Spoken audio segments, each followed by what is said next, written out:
Hello, good evening, good afternoon, good morning. Tonight, I would like to address the issue of does Zimbabwe needs a government of national unity? Well, at the present moment, like I've been saying this last few days, the SADC report on the elections in Zimbabwe on the 23rd and 24th of August was that the process was flawed and illegal, and it could not produce a legitimate government. That should be very clear. If the process has failed to produce a legitimate government, one has got to look at what else is going to happen. And in this particular case, one has got to say, how do you move from a situation where you don't have a legitimate government to where you will gain a legitimate government? Well, there are many ways you could do that. You could order fresh elections immediately. And Nelson Chamisa and some of his friends have already been saying they wanted a rerun of these elections in 3 months to 6 months. Personally, I think that would be a big mistake. For the simple reason that if you are going to rerun these elections under the same conditions, yes, they've insisted they want SADC to supervise those elections. Let's say, for the sake of argument, SADC agrees to supervise those elections. What level of supervision do you want? And most people would say, well, we just want SADC to replace ZEC.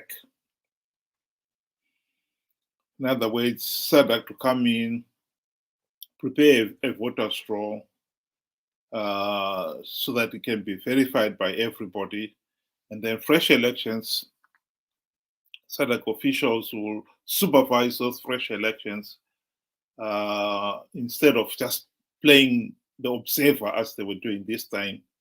There will be the role of actually conducting the elections. They will organize the ballots, etc., etc.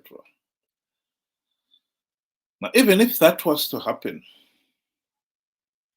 are we saying here that those elections will be free, fair, and credible just because SADC replaced ZEC?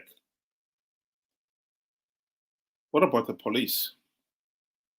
What about the judiciary? We've all been complaining that they were captured. So one immediately can see that is getting more and more complicated now. And even if that was to go through, next time, what happens? By elections, what happens? Are we going to get SADC to come back again? Next elections, the same thing.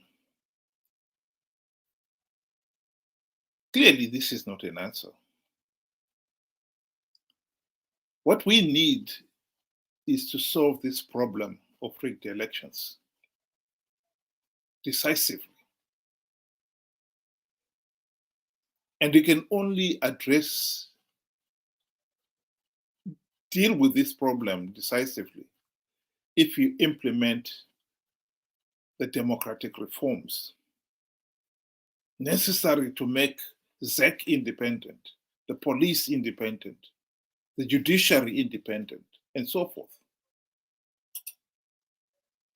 For that, you will need more than 3 months more than 6 months.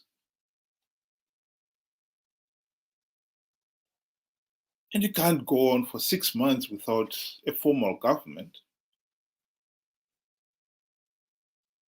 If you say that the present Zanu PF regime should continue, what makes you sure that Zanu PF would want to implement any of those meaningful reforms?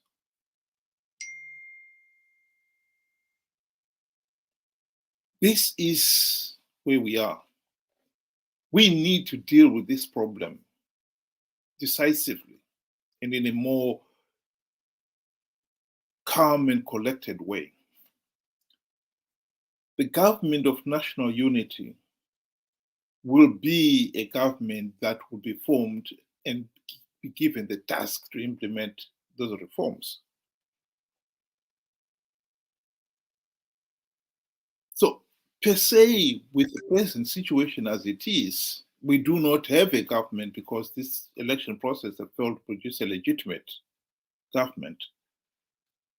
How do we move from where we are, where we don't have a legitimate government, to one when we have got one? The answer is you can have a shortcut and have maybe a temporal period when you don't really have a formal government. Maybe this present government that is there of Mnangagwa and Triple C will be asked to carry out various functions while, SADC does the organizing of the elections. But if you're going to talk of implementing all the reforms properly, you need a formal government to do that, an interim government to do that. You can call it a GNU or an interim government or whatever you want to call it. But nonetheless, it has got to be a formally structured government to do that. And in this case here, that's where the GNU comes from. I was just going to address a few messages I've got as I propose this on some of my social media groups. One of them, I just picked two at random. The first one says, "We once traveled the GNU route and nothing materialized. Pamareforms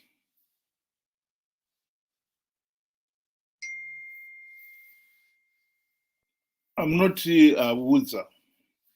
Pamareforms amunotingwaudza." So, what makes you think this time around is going to bring change? Again, I think this kind of question clearly shows that somebody did not understand what the last GNU was about, what the reforms were, how they were supposed to be implemented, why were they not implemented.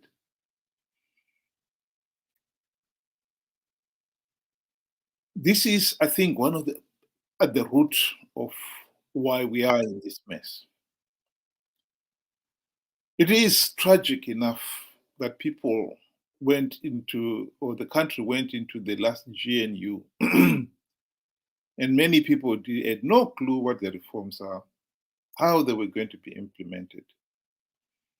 And most important of all, they missed actually that the GNU of 2008 to 2013, the primary purpose of that GNU was to implement the democratic reforms.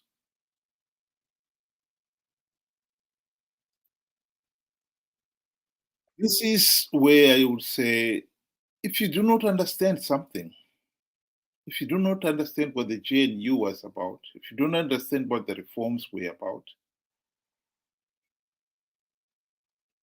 do not rule out the GNU as it failed. You don't know what it was, how it was supposed to work. So you're only saying that out of ignorance. It is a pity that even now, so many people have no clue what the reforms are, how they're supposed to be implemented, why we needed them, and so forth. I think it is time Zimbabweans take this problem of bad governance with the seriousness and urgency it demands. We are going into a new GNU, and you still have no clue what the last GNU was about, why it didn't work. And you even have the guts to say we don't want another GNU. How can you reject something that you don't even know? It didn't work. Why didn't it work? Whose fault was it that it didn't work? These problems we've dealt with before and at great length. And I think it is important that people should take the initiative to find out for themselves. But it is important that people understand that the GNU is the only rational way forward. I would like to deal with the second issue that was raised, and I think this one is probably more interesting in the sense that it is now coming to what I would say somebody who is in a position to make a decision on what the GNU and what we want out of it. The individual says here, Zimbabwe is in a catch-22 situation. We can't wish away the two largest political parties in the country. We can only wish that another strong party emerges from Norway and contests future elections and win against all odds. That again is far-fetched, given the political terrain in Zimbabwe. We'll stop there. At that point, I think it is important that we appreciate, yes, I totally agree that we are in a catch-22. Zanu PF and Triple C are the two major parties in the country. We cannot deny that. And we can't wish it away either. But it is important to understand what their roles are. When it comes to this election, as the government of the day, both Zanu PF and Triple C and MDC led by Monzora were the government of the day. And therefore, then they had the responsibility to prepare for the 2023 elections and to make sure that they deliver free, fair, and credible elections. They failed to do so. That is at the heart of this problem. They failed to do so. And SADC has ruled that this election process that we've just gone through has failed to produce a legitimate government. So as much as they may be the main players of the country, they cannot claim that as of now they are legitimate. They are not. The process that was supposed to give them legitimacy was flawed and illegal, and it failed to produce a legitimate government. That is the argument. Yes, they would want to play a major role going forward. And no doubt they will try to muscle in. Let's be honest, understand one thing here. The 2008 to 2013 GNU, SADC was leading it. In other words, when the 2008 failed to produce a legitimate government, SADC stepped into the vacuum, and they were the body that said, okay, we will help Zimbabwe get out of this. And they negotiated with Zimbabweans and saying, well, okay, we'll help you get out of this. What do you think will be the best solution here? The important thing here is SADC, we're actually leading that process. They wanted Zimbabweans to be involved, and rightly so too. But somebody has to be responsible for it. And SADC were responsible for it.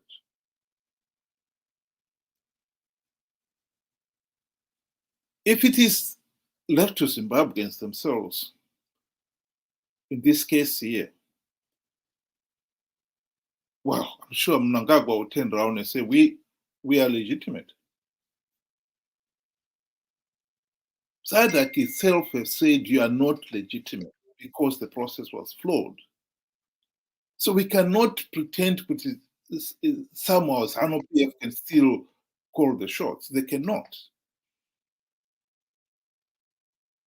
We are inviting SADC to step in the vacuum.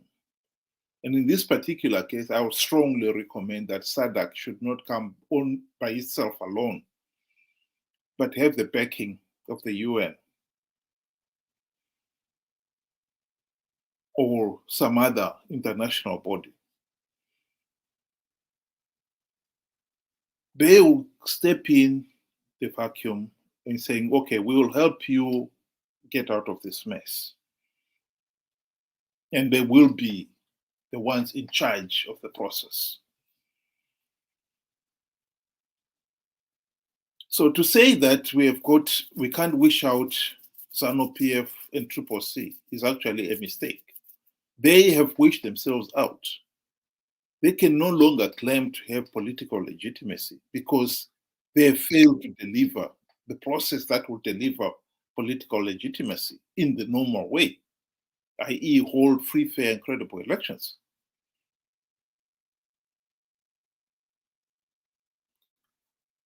The other point here is whoever is in charge of the process has got to accept that the primary task is going to be to prepare the country for free, fair, and credible elections and hold them as soon as possible so that the country can now transfer back to a legitimate government with a legitimate process at the end of each 5 years or whatever it is, whatever the constitution says. There are fresh elections held and the new government is given new legitimacy. So in this case here, they have got to say the number one task that has got to be implemented by this interim administration is democratic changes to ensure that the country next election are free, fair, and credible. In deciding on who should be employed in that interim government, they've got to consider that who is going to deliver that objective. In this case here, there's no point in employing somebody who doesn't even know what the reforms are or how they are to be implemented. By the same token, there is no point in inviting somebody into that administration who has already got a history of having failed to implement even one meaningful democratic change. What is the point? Even bringing them in as a separate group, which somebody was suggesting that we have got a third of the interim government of national unity coming from Zanu PF, a third coming from CCC, and a third from other stakeholders. that 1/3 of Zanu PF is supposed to be doing what? Because these are the same individuals who failed to implement even one meaningful reform. And in this case here, combine them with 1/3 of CCC, who also failed to implement even one meaningful reform. The two bodies alone constitute 2/3. So the other third, which will probably be one committed to implementing reforms, will find itself in the minority at all times, frustrated at all times. So what was the point? We need, or SADC in this case, will have to have the muscle to say, listen, we have come in here to make sure that we deliver on this. And in this case here, we have got a history already of a GNU that failed to deliver. To invite the same people who failed last time to deliver to be in this new GNU is self-defeating. If we don't want reforms implemented, why bother with the GNU? I mean, just as well go straight to elections again, like I said, for the 3 months or 6 months, doesn't matter. Nothing is going to be implemented here. No reforms are going to be implemented. And to go through another 5 years of a charade where at the end of the day, no meaningful reforms or very few reforms have been implemented is a joke. So in this case here, to go back to this argument, the two main political parties, it's not that a question of we're wishing them away. It's a question of saying they are no longer in charge. They have no control whatsoever. They cannot pretend that they are stakeholders no more than anybody else. The last GNU, they were invited to take part, but they had absolutely, that could have been anybody else who was invited to take part in that GNU. It didn't have to be any of the MPs from the last government or who had participated in the failed elections or anything, because that process failed to produce a legitimate result. And to repeat the same thing, I believe would be a big mistake for SADC to do. They should not repeat the same mistake. We do not own Zanu PF and CCC anything, if anything at all. In fact, the two parties owe the nation a great debt because they are the ones who landed the nation into this mess. And for the second time too. We need a meaningful solution out of this and not to waste another opportunity to do so. The writer in this particular case, I think he goes on to make the same point here. And I'll read. We have so many gifted intellectuals who can take Zimbabwe forward, but cannot because of the political terrain, which is so rough. I think that point is an important point. People should realize that the reforms are about changing the political terrain. What we have in Zimbabwe is a political terrain in which one can compare it to a sewage pond. It has failed to produce quality leaders within Zanu PF itself and in the opposition. If you go fishing in a sewage pond, do not expect quality fish out of it. This is why we have failed to produce quality leaders within Zanu PF itself and within the opposition. Our political terrain has been so poisoned that only thugs can survive and thrive in it. the whole purpose of implementing democratic reforms is to transform the political terrain, to drain the sewage pond and fill it finally with clean water. And out of that will emerge competent leaders. So it's not a chicken and egg situation here. We have the courage to implement the reforms, and the rest will follow. We'll have cleared the terrain, and we can expect quality leaders. The writer goes to say, perhaps as this current generation of liberators give way due to age, we may see change in the political arena. I think that he is now wishful thinking, because we have already seen that in Zanu PF, for instance,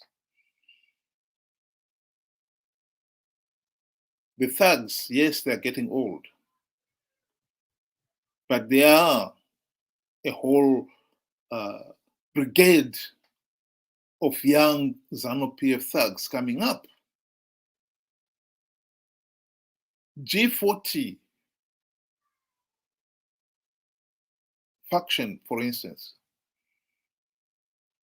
they prided themselves in being young, but they were just as much thugs as those who were of the Liberation War generation. People like Kasukuwere, who was aspiring to be a candidate in this last election, I think it's not a question of opinion here. It's a question of historic fact that he is a thug. He rose through the ranks of Zanu PF because he is a thug.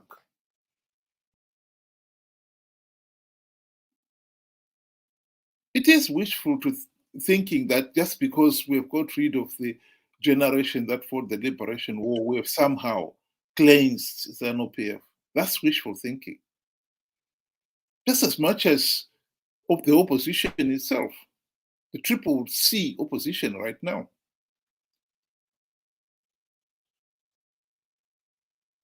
Most of them did not fight in the Liberation War, and yet we are in this mess because there was no quality there. To go back to the issue I was talking about, the 2008 to 2013 GNU was a golden opportunity to implement the democratic reforms. In 5 years, they failed to implement even one token reform. Not even one. Why? Greed and breathtaking incompetence. Mugabe bribed them with the trappings of high office, the ministerial limos, the very generous salaries and allowances,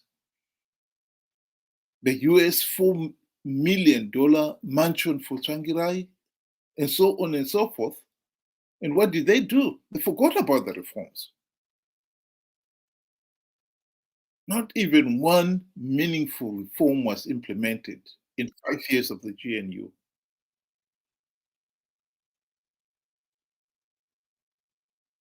They're young, but that didn't make any difference. That didn't stop them becoming corrupt. We need to stop this vicious cycle of thinking that somehow if we get rid of the present dictator, we have changed the system. Look what we did in 2017. People thought with Mugabe being booted out would solve all our problems. It didn't. We removed Mugabe only to have him replaced by another dictator. And we are back where we started again. We need a more permanent solution to our problem. We cannot keep on going round and round in circles. We need a GNU that will implement all the democratic reforms. And we need to back SADC fully behind and make sure that SADC understands we want those reforms implemented. And we also want to make sure that that GNU is staffed by people who will get those reforms implemented. We are not going to accept the current Zanu PF and CCC holding the nation to ransom, claiming that they are the main political parties. They should be given a role to play. The truth of the matter is, both Zanu PF and CCC are the problem. We cannot shy away from that. CCC and Zanu PF are the problem. Once you accept that, you begin to realize that they cannot be the solution too. They cannot be the problem and be the solution to the problem. No. They are the problem, and we have got to face them. Look them straight in the eye and tell them that you are the problem. And you should not hold the nation to ransom.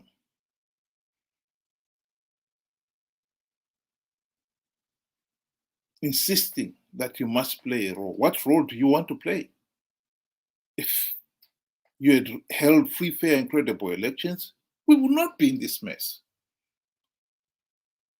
If CCC and the former days as MDC had implemented the democratic reforms, we would not be in this problem.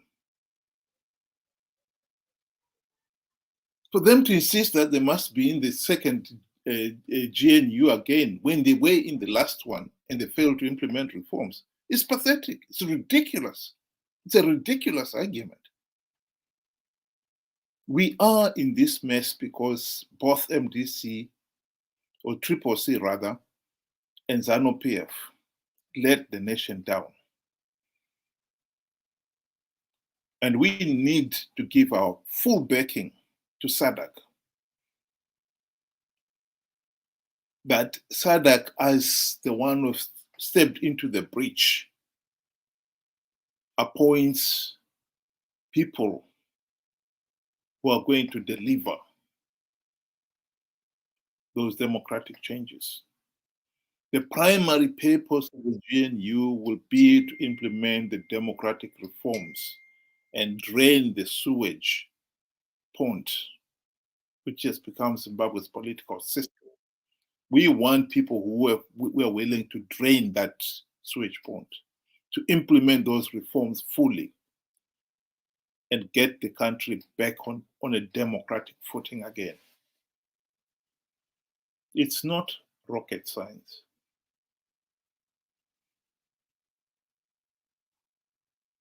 And we must have the courage to face the problem. I think the biggest challenge that I would like to leave Zimbabweans out there tonight is that please take the trouble to understand what the reforms we want are, how they're supposed to be implemented, because only then can you play a meaningful role, a full role as a citizen in making sure that Zimbabwe has got a competent government in future. Those who are rejecting the GNU out of ignorance, I think that is unforgivable. If you don't know, ask. To reject something out of hand, out of ignorance, is unforgivable. If people are going to make SADC's work difficult by trying to dictate to SADC what SADC should do, because I know that SADC would not want to find themselves harnessed to a GNU that they know is not going to deliver the democratic changes. If I was SADC, why would I want to do that? Why would I want to be the guarantor of a new GNU, which I know from the start that is not going to deliver any meaningful democratic change?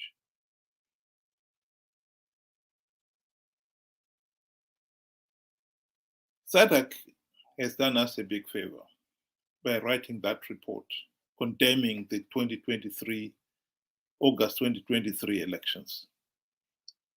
And I believe we owe SADC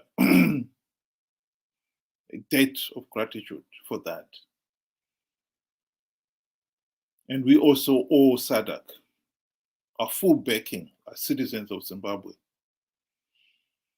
in the fight ahead, because I can tell you both Zanu PF and CCC would want to be involved, to be in charge of the GNU, regardless of their track record of failing to implement even one meaningful reform.